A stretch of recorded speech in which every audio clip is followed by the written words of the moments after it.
Say, will somebody please pass the ketchup?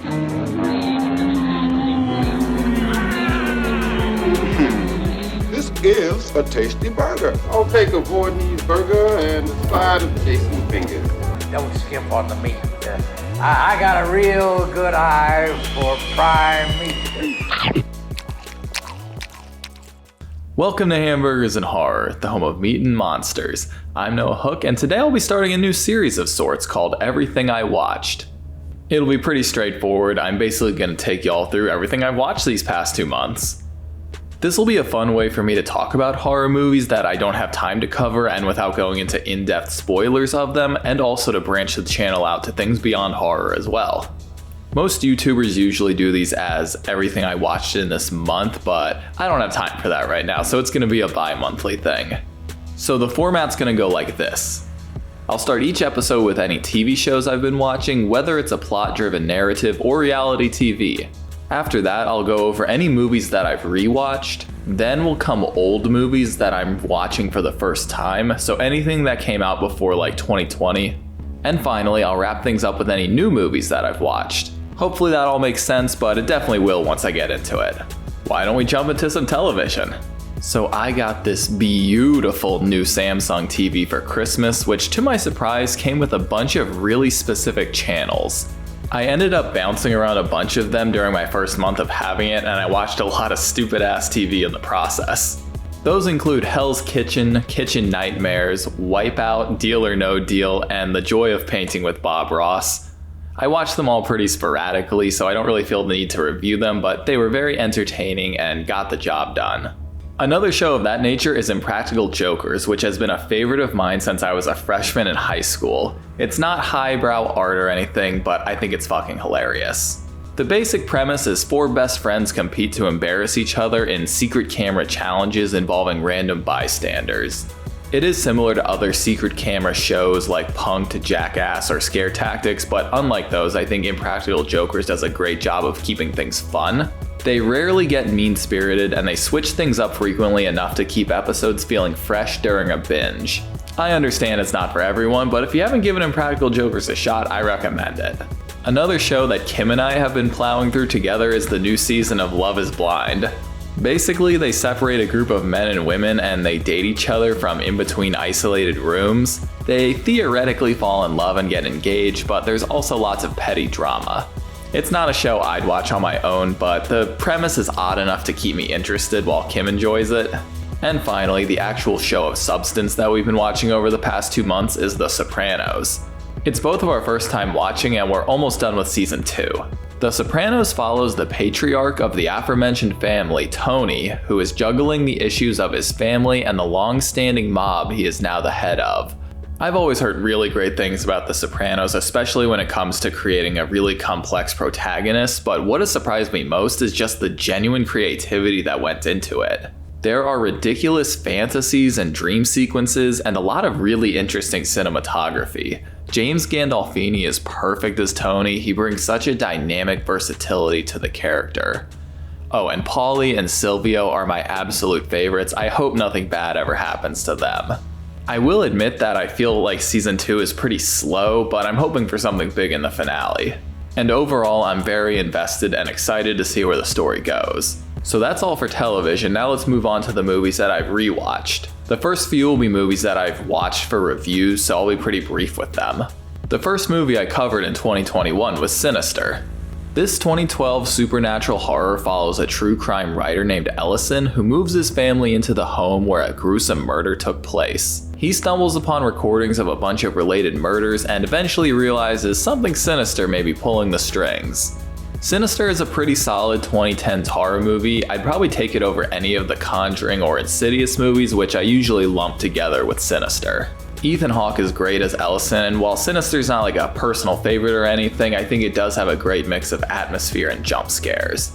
I'm gonna bundle these next 3 because I covered them very recently, but I also watched the Reanimator trilogy.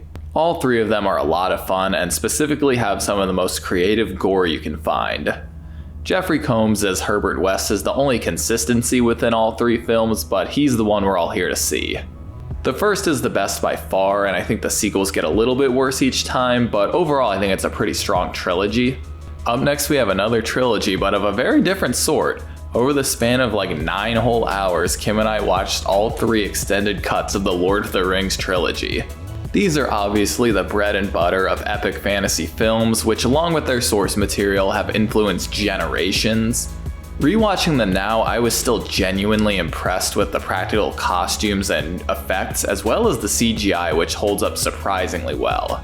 I also realized that the only other movie I've seen Viggo in is the Texas Chainsaw Massacre 3, which is not very good, so I actually need to go watch some of his good films. But yeah, all 3 of these movies are great, and they all feel very integral to the larger story being told. I love the orcs, wargs, elephants, the ring wraiths, and of course, dear sweet Smeagol. I will say it may have been a misstep for Kim and I to watch the extended cuts, as there were a lot of long, drawn-out scenes and discussions, and without being big into the lore, it's kind of hard to follow or care about. But despite being relatively tame when it comes to violence, the movies really produce some impressive battles and kills, and they are really fun to think about in relation to Peter Jackson's early work. Overall, the Lord of the Rings trilogy is an impressive, iconic way to spend an entire weekend's worth of time. Up next is the most out-of-place film on this entire list, the 1981 Disney classic, The Fox and the Hound.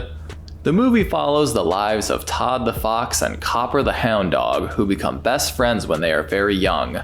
Various conditions cause them to drift apart and eventually become enemies, as we the audience hope they can pull it back together. Bro, you got Kurt Russell, Mickey Rooney, Corey Feldman, and Pearl Bailey vibing together as animated animals. What more do I have to say? It's a cute movie that tugs on the heartstrings, and to this day I think Squeaks the Caterpillar is hilarious. It realistically isn't one of Disney's strongest works, but it's been my favorite since I was like a toddler. And my final rewatch of January and February is a movie I haven't covered on the channel, but one that I plan to soon, 1985's Return of the Living Dead. This horror comedy follows employees of a medical supply store as well as a group of super 80s punks as they try to survive when the dead rise from their graves. It has a lot of fun paying a homage to and poking fun at the Romero Dead series, and creates a lot of really cool zombies and scenes in the process. Not to mention, this is the movie that created the zombies eat brains trope, which might be the most well-known thing about them today, which is crazy. I hadn't watched it since I was in middle school, and I was pleasantly surprised with how funny it really is. Those punk characters are so good. Please, anyone watching who was a teen or young adult in the 80s, did you identify with them? Please, I want to know. Overall, I can confirm that Return of the Living Dead is easily in my top 10 favorite zombie movies, if not an easy top 3. Okay, moving on to movies that I've never watched before. First up, we have last week's review, Martyrs.